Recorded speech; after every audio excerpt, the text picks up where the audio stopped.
এখানে দ্বিমুখী বিভ্রান্তি রয়েছে।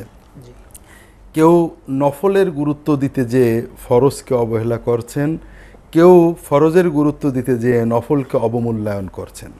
এ বিষয়টা বিস্তারিত আলোচনা অনেক সময় দরকার, তবে অন্তত একটা সহিহ হাদিস আমরা আলোচনা করতে পারি। সহিহ বুখারীতে হযরত আবু হুরায়রা রাদিয়াল্লাহু তাআলা আনহু বলছেন, রাসূলুল্লাহ সাল্লাল্লাহু আলাইহি ওয়াসাল্লাম বলেছেন, আল্লাহ তাআলা বলেছেন, এটাকে হাদিসে কুদসি বলা হয়, মান আদ আলী ওয়ালিয়ান ফাকাদ আযানতুহু বিল হারব। যদি কেউ আমার কোনো প্রিয় ব্যক্তি অলির সাথে শত্রুতা করে, আমি আল্লাহ তার সাথে যুদ্ধের ঘোষণা দিই। এখন বিষয় হলো অলি কিভাবে হতে হবে, পরিচয়টা কি, এটাও আল্লাহ বলে দিলেন। ওমা তাকাররাবা ইলাইয়া আবদি বিশাইইন আহাব্বা ইলাইয়া মিম্মা আফতারাতুহু আলাইহি। আমার অলি হওয়ার জন্য, নিকটে আসার জন্য, বেলায়েত অর্জনের জন্য আমার বান্দা যত আমল করে, আমি সবচেয়ে বেশি ভালোবাসি যে এবাদতটা ফরজ করেছি। অর্থাৎ আল্লাহর অলি হওয়ার জন্য ফরজ এবাদত হলো প্রথম বিষয়। আল্লাহ সবচেয়ে খুশি হন। লক্ষ লক্ষ নফলও একটা ফরজের সমান হতে পারে না। কাজেই ফরজে অবহেলা করে, ফরজ বিভিন্ন হতে পারে, আরকান ইসলাম, ঈমান, সালাত, সিয়াম, যাকাত, হজ, এগুলো ফরজ আইন। এছাড়াও ব্যক্তি পর্যায়ে পিতামাতার খেদমত, স্ত্রীর অধিকার আদায়, স্বামীর অধিকার আদায়, সন্তানের অধিকার আদায়, পড়শির অধিকার, কর্মের অধিকার, কর্মদাতার অধিকার, সামাজিক অধিকার, সৎ কাজে আদেশ, অধস কাজে নিষেধ, প্রয়োজনীয় এলেম শিক্ষা করা, এগুলো সব ফরজে আইন, ব্যক্তি বিশেষ কম বেশি। এই সমস্ত ফরজ এবাদত বাদ দিয়ে যদি আমরা নফল এবাদত বেশি করি, তাহলে সেটা আল্লাহর বেলায়েত নয়, দূরত্ব অর্জন করাবে। তবে পাশাপাশি শুধু ফরজই আমাদের আল্লাহর নৈকট্যের জন্য যথেষ্ট নয় বলে জানালেন আল্লাহ তাআলা নিজে এই হাদিসে, ওমাজাল আবদি ইয়াতাকাররাবু ইলাইয়া বিন নওয়াফিল হাত্তা উহিব্বাহু। আমার বান্দা ফরজ এবাদতে পূর্ণতা নিয়ে ফরজের পাশাপাশি যখন অনবরত নফল এবাদত করতে থাকে, বেশি বেশি করে অনবরত নফল এবাদতে সে মশগুল থাকে, ফরজ তো করছেই আবার নফলও করছে, তখন আল্লাহ বলছেন আমি ওই বান্দাকে ভালোবেসি, ওই বান্দা আমার মাহবুব হয়ে যায়। সুবহানাল্লাহ। আর মাহবুব হওয়ার আলামত বলছেন যে ওই বান্দা মানে চোখ, নাক, হাত, টোটাল গাইডেন্স আমি দিয়ে থাকি, আমি তাকে সংরক্ষণ করি। অর্থাৎ সে যখন ফরজ এবং নফলের সমন্বয় করে, তখন আল্লাহর পক্ষ থেকে সে গাইডেন্স পায়, ভালো মন্দ সে একটা দৃষ্টিভঙ্গি পায় যেন অন্যায় থেকে বাঁচতে পারে, আল্লাহ তাকে গাইডেন্স দেয়। বান্দার আল্লাহ তাআলা বান্দার চোখ, কান, হাত, পা ইত্যাদি হয়ে যান, এটার ব্যাখ্যাটা কি? এটার ব্যাখ্যা তো সুন্নতে রয়েছে, যে এটার ব্যাখ্যা হলো যে আমরা যখন মানুষ নফল এবং ফরজ ইবাদত করতে থাকে, তার ভিতরে একটা ফেরাসত তৈরি হয়। সে একটা কাজ করতে যদি ভালো না হয়, তার ভিতরে বাধা আসে, দৃষ্টিভঙ্গি এবং একটা মানসিক শক্তি। আপনার মনই বলবে না এই কাজটা আসলে ভালো হচ্ছে না, অন্তরের ভিতর থেকে আল্লাহ তাআলা একটা গাইডেন্স তৈরি করে দেন, যে গাইডেন্সের ফলে তার ভালোর পথে চলা আরো সহজ হয়ে যায়। এটাকে ফেরাসাতুল মুমিন বলা হয়। আলহামদুলিল্লাহ। তো স্যার, আজকে তো আমাদের আলোচ্য বিষয় সুন্নাহর আলোকে নফল সালাত। তো নফল সালাতের মাসনুন পদ্ধতি আমরা জানবো আজকে। তো প্রথমে আমরা নফল সালাতের গুরুত্ব, পরিচয় এবং গুরুত্বটা আপনার কাছ থেকে একটু জানতে চাই। আসলে ইসলামে প্রতিটি বিষয়ের ফরজ এবং নফল, প্রতিটি বিষয় ইবাদতের ফরজ অর্থাৎ সর্বোচ্চ গুরুত্বপূর্ণ, এটা করতেই হবে, এবং নফল। এই নফল ইবাদতের বিভিন্ন দিক রয়েছে, তার ভিতরে শ্রেষ্ঠতম দিক বলা চলে সালাত। আল্লাহ রাসূল সাল্লাল্লাহু আলাইহি ওয়াসাল্লাম বলছেন, আস-সালাতু খায়রু মাওদু ওয়া মান ইসতাতাআ ফালইউকসির ফালইউকসির। সালাত হলো শ্রেষ্ঠ বিষয়, যদি যে যত বেশি পারো নফল সালাত আদায় করো। একজন যুবক সাহাবী, রবিয়া নাম সম্ভবত, যতটুকু মনে পড়ছে, রাসূলুল্লাহ সাল্লাল্লাহু আলাইহি ওয়াসাল্লামের খেদমত করছে, অজুর পানি এনে দিচ্ছে। তো যুবকের খেদমতে রাসূলুল্লাহ সাল্লাল্লাহু আলাইহি ওয়াসাল্লাম অত্যন্ত খুশি হয়ে বললেন, সাল ইয়া রবিয়া, রবিয়া তুমি আমার কাছে চাও। কি চাও? বলছেন কে? রাসূলুল্লাহ সাল্লাল্লাহু আলাইহি ওয়াসাল্লাম। বলছেন কে? মদিনার প্রেসিডেন্ট। জাগতিক বিষয়ে তার কাছে চাওয়া যায়, আখিরাতের বিষয়ে তার কাছে চাওয়া যায়, দোয়া চাওয়া যায়। তো রবিয়া কি চাইলেন? ইয়া রাসূলুল্লাহ, উরিদু মুরাফাকাতাকা ফিল জান্নাহ, আমি জান্নাতে আপনার সাথে থাকতে চাই। সুবহানাল্লাহ। কোন কোন বর্ণনায় এসেছে যে কেন এত কিছু, তুমি যুবক মানুষ, বউ চেতে পারো, সম্পদ চেতে পারো, অনেক কিছু চেতে পারো, শক্তি। বলে ইয়া রাসূলুল্লাহ, আমি চিন্তা করলাম দুনিয়ায় যা চাবো একদিন ছেড়ে যেতেই হবে, যে নিয়ামত আমাকে একদিন ছেড়ে দিতে হবে, আপনার কাছ থেকে সেটা কেন চেয়ে নেব? আপনার কাছ থেকে এমন নিয়ামত চাইবো যা জীবনে আমাকে ছাড়তে হবে না, অনন্ত নিয়ামত চাইবো। তখন রাসূলুল্লাহ সাল্লাল্লাহু আলাইহি ওয়াসাল্লাম কি বললেন? ফাআইন্নি আলা যালিকা বিকাসরাতিস সুজুদ, রাবিয়া যদি আমার সাথে জান্নাতে থাকতে চাও তাহলে বেশি বেশি সাজদা করে আমাকে সাহায্য করো। এর মানে বেশি বেশি নফল সালাত আদায় করো, বেশি বেশি নফল। এখানে দুটো বিষয় লক্ষণীয়। প্রথম কথা, কর্মহীন কোনো আমি দোয়া করে দিলাম তুমি আমার সাথে থাকবে না, তুমি বেশি বেশি, তুমি যে সত্যই আমার সহবত চাও এটা প্রমাণ করতে তোমাকে ইবাদত করতে হবে। তুমি যদি সেই মানের ইবাদত করতে পারো তাহলে তুমি আমার সাহচর্য পেতে পারো। তো এই জন্য বেশি বেশি নফল সালাত আদায় করা এটা রাসূলুল্লাহ সাল্লাল্লাহু আলাইহি ওয়াসাল্লামের আখিরাতের সাহচর্যের একসাথে জান্নাতে থাকার অন্যতম পথ। এ বিষয়ে আরো অনেক হাদিস রয়েছে। নফল সালাত উমুমান সাধারণভাবে জেনারেলি দিনে রাত্রে নিষিদ্ধ সময়গুলো ছাড়া যে কোনো সময়ে 2 রাকাত নফল সালাত আদায় করা বিভিন্ন বর্ণনা এসেছে। দুনিয়ার যত সম্পদ আছে তার চেয়ে অনেক মূল্যবান। এটা সুনির্দিষ্ট না, যে কোনো পর্যায়ে। আর কিছু কিছু নফল সালাত রাসূলুল্লাহ সাল্লাল্লাহু আলাইহি ওয়াসাল্লাম নির্ধারণ করে দিয়েছেন যেগুলো সুন্নত বলা চলে। এমনকি বিভিন্ন বর্ণনায় এসেছে যে মৃত্যুর পরে মানুষ কল্পনা কামনা করবে যে আমি যদি অন্তত 10টা মিনিট সময় পেতাম, অন্তত 2 রাকাত সালাত আদায় করে নিতাম। এই সালাতের যে নিয়ামত দেখে সে এটা আফসোস করবে, তখন আফসোস করবে। আলহামদুলিল্লাহ স্যার, তো নফল সালাতের তো আপনি প্রকারভেদ বললেন যে এটা আমভাবে যে কোনো সময় কেউ 2 রাকাত সালাত আদায় করতে পারে নফলের নিয়তে, এটা সবার জন্য উন্মুক্ত আছে। আর কিছু সালাত আছে মাসনুন, আল্লাহ রাসূল সাল্লাল্লাহু আলাইহি ওয়াসাল্লাম তার সময় এবং পদ্ধতি শিখিয়েছেন। এই বিষয়গুলো নিয়ে যদি আমাদের একটু বলতেন। এটা গুরুত্বপূর্ণ। সুন্নতটা আমরা এটা সুন্নাহর আলোকে মুমিন জীবন আলোচনা করছি।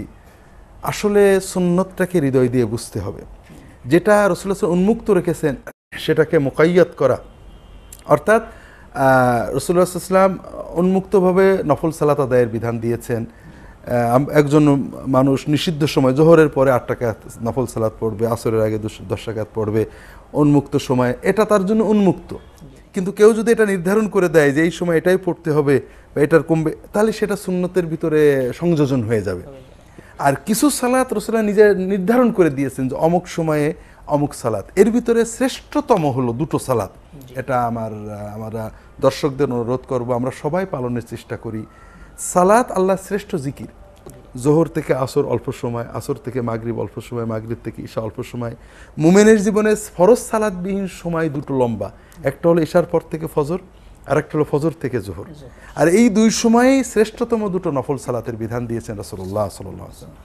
একটা হলো সূর্য উদয়ের পর থেকে শুরু করে জোহরের আগ পর্যন্ত, এটাকে হাদিস শরীফে সালাতুদ দুহা বলা হয়েছে, ফার্সিতে চাস্ত, অর্থাৎ অথবা ইশরাকও বলি আমরা এটাকে বোধহয়। ইশরাক এবং দোহা অনেকে পার্থক্য করেন, হাদিসে পার্থক্য করা হয়নি। সূর্য উদয়ের 15-20 মিনিট বা 25 মিনিট পর থেকে জোহরের ওক্ত হওয়ার আধা ঘন্টা আগ পর্যন্ত সময়ের ভিতরে যে কোনো সময়ে 2 রাকাত, 4 রাকাত, 8 রাকাত, 10 রাকাত, 12 রাকাত সালাত আদায় করা, এটা হাদিস শরীফে সালাতুদ দুহা বলা হয়েছে। রাসূল আকরাম সাল্লাল্লাহু আলাইহি ওয়াসাল্লাম এই সালাতটা সাধারণত কয় রাকাত পড়তেন? এখানে রাসূলুল্লাহ সাল্লাল্লাহু আলাইহি ওয়াসাল্লাম 8 রাকাত পড়েছেন এরকম সহিহ রিওয়ায়াত এসেছে। তবে উনার ইজাজত অনুমতি 2 থেকে 12 পর্যন্ত পাওয়া যায়।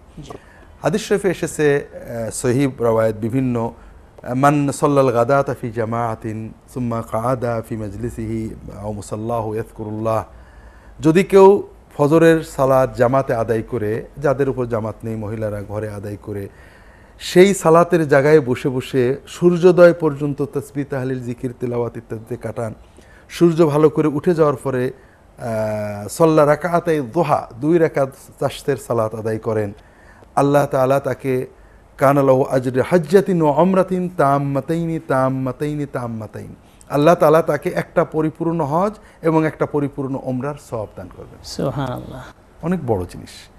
তে এটা হলো ন্যূনতম 2 রাকাত।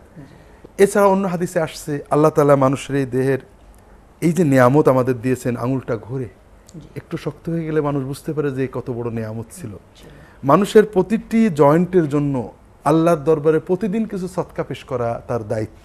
কিন্তু যদি কেউ সকালে 4 রাকাত চাশতের নামাজ আদায় করে তাহলে এই নিয়ামতের শুকরিয়া তার আদায় হয়ে যায়। সুবহানাল্লাহ।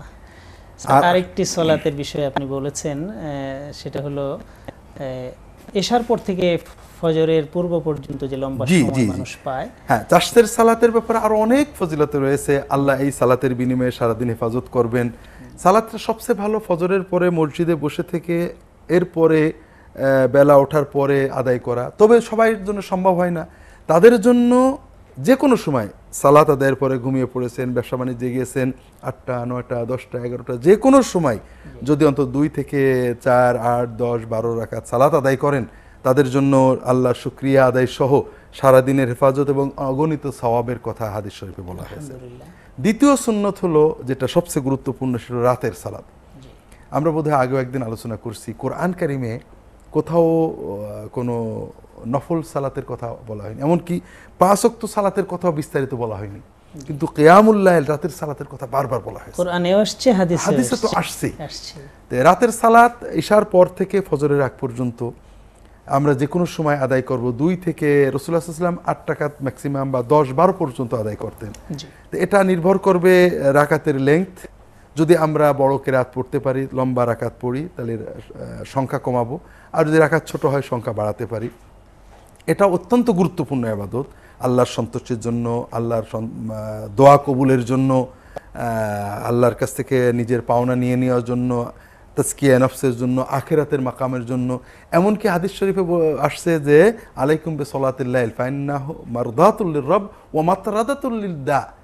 কিয়ামুল লাইল রাতের সালাত আদায় করলে আল্লাহ তো খুশি হনই, শরীরের রোগ ব্যাধি দূর হয়ে যায়। সুবহানাল্লাহ, এটা পরীক্ষিত। সুবহানাল্লাহ। স্যার, আমরা খুব ভালো লাগলো আমাদের কাছে এই ফজিলতের কথাগুলো শুনতে। আসলে আপনার যে এই গুরুত্ব সুন্নতের বিষয়ে, অর্থাৎ আমাদের জীবনটার একটাই গোল হবে যে আমরা প্রতিটি নেক আমল রাসূলুল্লাহ সাল্লাল্লাহু আলাইহি ওয়াসাল্লাম পদ্ধতিতে করব, তার মতো করব। তিনি যেভাবে শিখিয়েছেন, সাহাবায়ে কেরাম তিনি যেটাকে উন্মুক্ত রেখেছেন উন্মুক্ত রাখবো, তিনি যেটাকে নিয়ম করে দেন নিয়ম করে রাখবো। এটাই হলো নাজাতের একমাত্র পথ।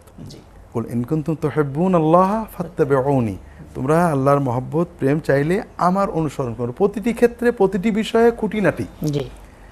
আসলে সালাতে নফল সালাতের ক্ষেত্রে রাসূলুল্লাহ সাল্লাল্লাহু আলাইহি ওয়াসাল্লামের মূল একটা মৌলিক বিষয় হলো নফল সালাতের ক্ষেত্রে লম্বা কেরাত করা এবং লম্বা রুকু করা, লম্বা সেজদা করা, এটা একটা বিষয়। তো আমরা বাংলাদেশের মানুষ স্বভাবতই বেশি সূরা জানি না, তো এক্ষেত্রে আমরা একাধিক সূরা পড়তে পারি। যেমন সূরা আলাম তারা কাইফা ফাআলা লিইলাফি আরাআইতা ইন্না আতাইনা কুল ইয়া আইয়ুহাল কাফিরুন এক রাকাতে পড়তে পারি, দ্বিতীয় রাকাতে পরের কয়েকটা পড়তে পারি, এভাবে আমরা লম্বা করতে পারি। অথবা একই সূরা কি বারবার পড়া যায়? একই সূরা বারবার পড়াটা আমাদের দেশে অনেক সময় বিভিন্ন ইসে লেখা হয়, অমুক নামাজে এত সূরা এতবার। দুঃখজনকভাবে এগুলো সুন্নাত বিরোধী এবং এগুলো এক পর্যায়ের বিদআত, অর্থাৎ সুন্নতকে মেরে ফেলার একটা প্রক্রিয়া। অর্থাৎ সুন্নতকে বাদ দিয়ে এগুলোই যদি মানুষ করতে থাকে তো সুন্নত মরে যাবে, এগুলোই প্রচলিত হয়ে গেল। আসলে একই সূরা কোনো সালাতে বারবার রিপিট করা এটা কোনো সুন্নত পদ্ধতি নয়। শুধুমাত্র একটা হাদিস রয়েছে যে এক ব্যক্তি, সহিহ বুখারীতে আছে হাদিসটা, রাতের সালাতে তাহাজ্জুদের নামাজে বারবার সূরা ইখলাস পাঠ করছিল। এতে অন্যান্য সাহাবীরা আপত্তি করে পরদিন রাসূলুল্লাহ সাল্লাল্লাহু আলাইহি ওয়াসাল্লামকে প্রশ্ন করেন যে এই লোকটা একই সূরা বারবার রিপিট করে। তখন তিনি বলেন, রাসূলুল্লাহ সাল্লাল্লাহু আলাইহি ওয়াসাল্লাম বলেন, ওকে জিজ্ঞাসা করো কেন এই রিপিটটা সে করে। তখন সে বলে যে ইন্নাহা সিফাতুর রহমান ওয়া আনা উহিব্বুহা, এই সূরার ভিতরে আল্লাহর তাওহীদ, আল্লাহ যে এক, আল্লাহর কেউ সমান নেই, এই আল্লাহর মহান গুণগুলো বলা হয়েছে, এই জন্য আমি এটা বারবার পড়তে ভালোবাসি। তখন রাসূলুল্লাহ সাল্লাল্লাহু আলাইহি ওয়াসাল্লাম বললেন যে যেহেতু তুমি আল্লাহর তাওহীদ, আল্লাহর সিফাতের বর্ণনাকে মহব্বত করো, আল্লাহ তোমাকে মহব্বত করে। সুবহানাল্লাহ। তবে এখানে লক্ষণীয় যে রাসূলুল্লাহ সাল্লাল্লাহু আলাইহি ওয়াসাল্লাম তার এই মহব্বতের হালতের কারণে এটা রিপিট করার স্বীকৃতি দিয়েছেন, কিন্তু তিনি নিজে কখনোই আমলটা করেন, অন্য সাহাবীরাও কখনোই আমল করেননি। অর্থাৎ কেউ যদি সূরা ইখলাসের মহব্বতে রিপিট করে বা কোনো একটা সূরা মহব্বতে বারবার পড়ে 2-1 এটা সুন্নতের ব্যতিক্রম হবে না। কিন্তু কোনো সূরা কোনো সালাতের জন্য খাস করে নেওয়া রাসূলুল্লাহ সাল্লাল্লাহু আলাইহি ওয়াসাল্লামের নির্দেশনা বা আমলের ব্যতিক্রম বাইরে, এটা সুন্নতের খেলাফ হবে এবং এটা ক্রমান্বয়ে বেদাতে পরিণত হবে। তো এই জন্য একই সূরা রিপিট না করে আমরা একাধিক সূরা পড়তে পারি। যদি কোনো সূরা পড়ে অর্থের দিকে লক্ষ্য হয়ে আমাদের ভালো লাগে তাহলে সেটা রিপিট করতে পারি। আর দ্বিতীয়ত রুকু সাজদা লম্বা করা, এটা কিন্তু খুবই সহজ। আমরা সুবহানা রাব্বিয়াল আযীম বেশ কয়েকবার পড়তে পারি, অনেকবার, যতবার ইচ্ছা। সুবহানা রাব্বিয়াল আলা অনেকবার পড়তে পারি। এমনকি রাসূলুল্লাহ সাল্লাল্লাহু আলাইহি ওয়াসাল্লাম রুকুতে প্রায় আধা ঘন্টা সুবহানা রাব্বিয়াল আযীম বলে কাটিয়েছেন, সেজদায় আধা ঘন্টা, এরকম হাদিস রয়েছে। এবং দুই সেজদার মাঝখানে প্রায় আধা ঘন্টা রাব্বিগফিরলি বলে কাটিয়েছেন, এরকম হাদিস রয়েছে। অনেকগুলো মাসনুন দোয়া আছে। দ্বিতীয়ত এই তাহাজ্জুদ, ইশরাক, অন্যান্য সালাতে সাজদায় বেশি বেশি দোয়া করতে রাসূলুল্লাহ সাল্লাল্লাহু আলাইহি ওয়াসাল্লাম বলেছেন। আমরা দোয়া দিয়ে সেজদার সময় বাড়াবো। আসলে আমরা রুকুর সেজদার তাসবিহগুলো বলার পরে, 3 বার বলার পরে আমরা দোয়া করব।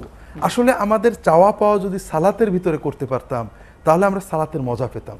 আমরা সালাতটাকে একটা আনুষ্ঠানিকতা আর চাওয়া পাওয়া সালাতের পরে করছি। আর রাসূলুল্লাহ সাল্লাল্লাহু আলাইহি ওয়াসাল্লাম এবং সাহাবীদের চাওয়া পাওয়া সব ছিল জিকিরও সালাতের ভিতরে, মুরাকাবাও সালাতের ভিতরে, চাওয়া পাওয়া সালাতের ভিতরে, সাজদায় যে চোখের পানিতে বুক ভাসিয়েছেন। এই কারণে আল্লাহ তাআলা সালাতকে একটা জিকির বলেছেন এবং সালাতকে মুনাজাত বলেছেন। রাসূলুল্লাহ সাল্লাল্লাহু আলাইহি ওয়াসাল্লাম বলেন যে সালাতই হলো মুনাজাত। ইযা কামা আহাদুকুম ইউসাল্লি ফাইন্নাহু ইউনাজি রাব্বাহু ফালইনজুল মাযা ইউনাজি। যখন বান্দা সালাতে দাঁড়ায় সে আল্লাহর সাথে, তার রবের সাথে মুনাজাত করে। কাজেই আমরা সালাতের মাসনুন পদ্ধতি হলো আমরা সবাই চেষ্টা করব।